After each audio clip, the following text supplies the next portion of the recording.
నిన్నటికి నిన్న మల్కాజ్గిరిలో చూడటానికే జుగుప్స కలిగించింది నాకు.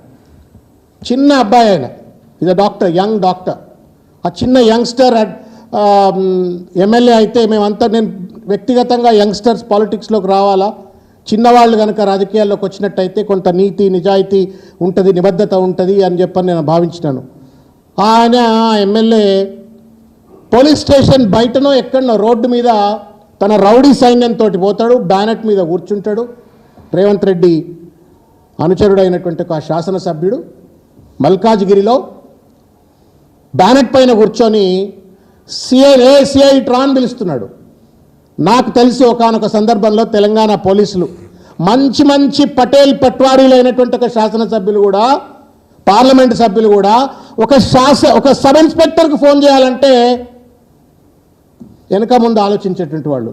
ఫోన్ చేసి ఎవడన్నా లోపల ఉంటే విడిపి అని చెప్పడానికో, లేకపోతే లోపలున్న వాళ్ళని కొంచెం మంచిగా చూసుకోరా కొట్టకురి అని చెప్పడానికి కూడా హెజిటేట్ చేసినటువంటి ఒక నికార్సైన పోలీస్ ఆఫీసర్ను, ఆ వ్యవస్థకు చెందిన ఒక ఆఫీసర్ను ట్రాన్ పిలిచిండు. బ్యానెట్ దిగుతలేడు. సిఐ అక్కడే ఉన్నాడు.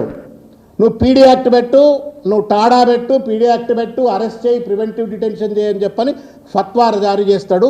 జీ హుజూర్ అని చెప్పని సర్కిల్ ఇన్స్పెక్టర్ చెప్పి వెళ్ళిపోతాడు. ఏం పాలన రేవంత్ రెడ్డిది? ఏం పాలన ఇది? ఎక్కడికి దిగజార్చినావు పోలీస్ వ్యవస్థ అని చెప్పొకసారి. ఎక్కడికి దిగజార్చినావు? తెలంగాణ పోలీస్ అంటే దేశమంతా సెల్యూట్ కొట్టేటువంటి ఒక నికార్స్ అయినటువంటి ఒక సంస్థను ఎంతగా దిగజార్చినావు రేవంత్ రెడ్డి చెప్పు, నువ్వు హోంమంత్రిగా ఉండి. నేను ఇవాళ పోలీస్ ఆఫీసర్స్ని కూడా అడుగుతా ఉన్నాను, ఇంక్లూడింగ్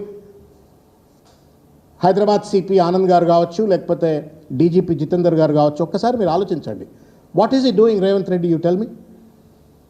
మనస్ఫూర్తిగా ఆలోచించండి, మనసు పెట్టి ఆలోచించండి.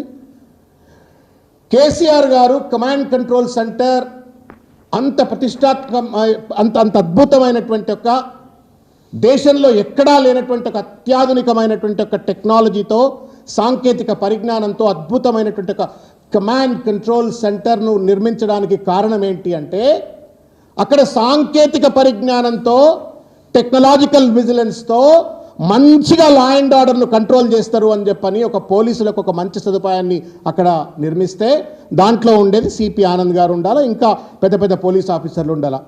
మీరు చెప్పండి మీడియా మిత్రులారా, మీరు కూడా దయచేసి ఆలోచించండి. I want you to highlight this. ఏం పని అండి రేవంత్ రెడ్డి గారికి పొద్దున్న లేస్తే కమాండ్ కంట్రోల్ సెంటర్లో?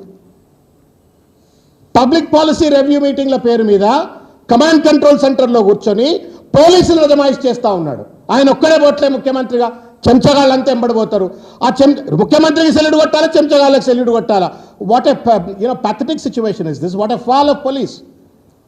ఒక ఐపీఎస్ ఆఫీసర్లు పెద్ద పెద్ద పరీక్షలు రాసి పెద్ద పెద్ద హోదాలో కూర్చున్నటువంటి వాళ్ళు ముఖ్యమంత్రికి సెల్యూట్ కొట్టి, ముఖ్యమంత్రి ఎంబడొచ్చే చెంచగాళ్ళకి సెల్యూట్లు కొట్టుకుంటా ఆ కమాండ్ కంట్రోల్ సెంటర్ని ఇవాళ, అది క్రిమినల్స్ కంట్రోల్ సెంటర్ అది. బట్ క్రిమినల్స్ అంతా అందులో ఇవాళ రేవంత్ రెడ్డి ఎంబడిపోయి అడ్డాగా మారుస్తున్నట్టు ఒక పరిస్థితి చూస్తూ ఉన్నాం.